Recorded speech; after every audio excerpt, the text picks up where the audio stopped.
Salut les amis, c'est Vincent, vous êtes sur Vincent Quête et j'espère que vous allez bien. Pour commencer, je vous dirais bien Egunon, Etaongi, Etori, Adish, Kideak. Si vous avez un peu suivi mes vacances sur Instagram, vous savez que je suis allé dans le Pays Basque. Alors aujourd'hui, je vais vous emmener à la découverte de cette belle région que j'apprécie vraiment. Comme vous allez aimer cette vidéo et cette région, n'oubliez pas de mettre un like, de partager et de vous abonner à ma chaîne pour découvrir et comprendre encore plus de choses. C'est parti!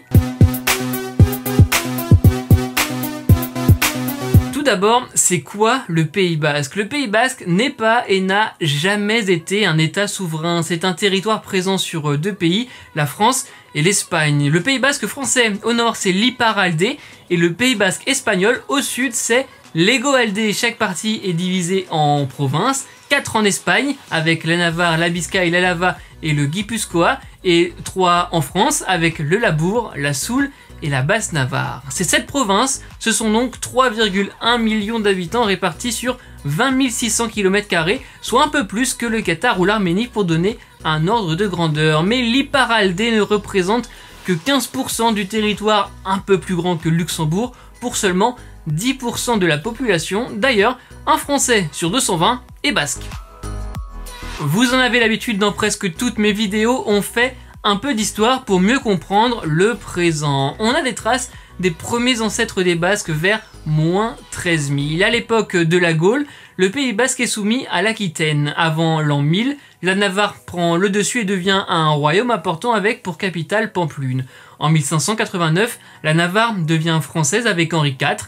En 1660, Louis XIV se marie à Saint-Jean-de-Luz dans le Pays Basque français pour un mariage politique qui installe notamment la frontière franco-espagnole dans les Pyrénées. Après la Révolution française, le Pays Basque français est rattaché au Béarn pour former l'actuel département des Pyrénées-Atlantiques, le 64. Dans les années 1800, alors que le tourisme devient une grande source de revenus, la langue basque est interdite dans l'Iparralde.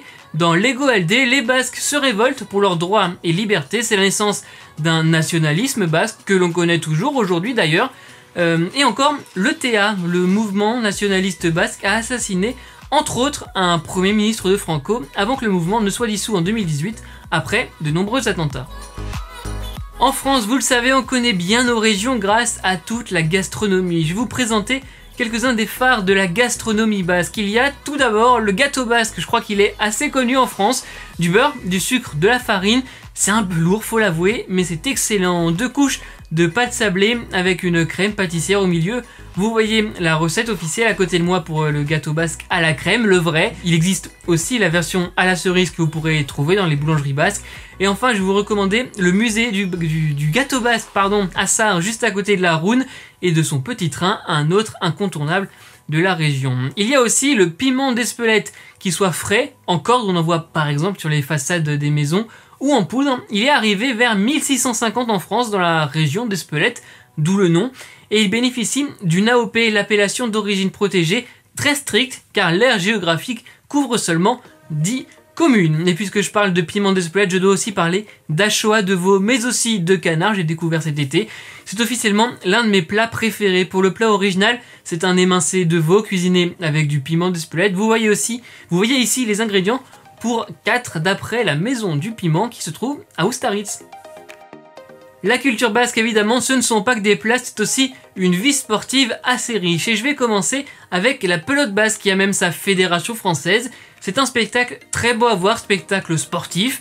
La pelote basque nous vient du jeu de paume avec une balle et un fronton que l'on trouve dans toutes les villes. Il y a plusieurs disciplines, parmi lesquelles la main nue, la paleta, le grand chistera ou le petit chistera. Et je dois aussi vous parler de la force basque. Si on remonte dans le temps, c'était des compétitions entre villages pour voir qui était le plus fort. Là aussi, c'est très spectaculaire.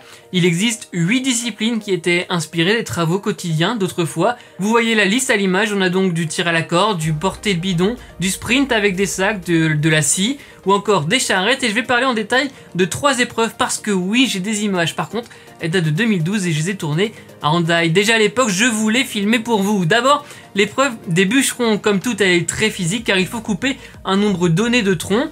On a aussi le lever de ballots de paille qui ont été remplacés par des sacs très lourds. Aujourd'hui, clairement, je ne veux pas avoir à soulever ça.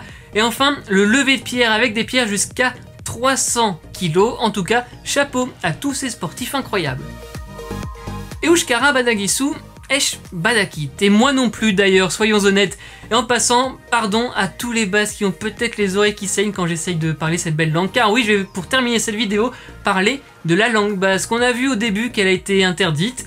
En France, depuis la loi d'Exxon du 11 janvier 1951, des langues régionales peuvent être enseignées à l'école. C'est le cas notamment du basque et ça peut compter pour le bac depuis 1970. Et si on parlait maintenant précisément du basque, l'Euskara, c'est la plus ancienne langue toujours parlée sur le même territoire en Europe. Elle est plus ancienne que le celte ou encore le latin. Et oui, il existe un basque unifié pour que tout le monde se comprenne, mais il existe aussi de nombreux dialectes. C'est ça aussi qui fait la force et la richesse des langues régionales. Mais ce qui fait vivre une langue, c'est sa capacité à être beaucoup parlée. Et c'est le cas du basque. Deux exemples.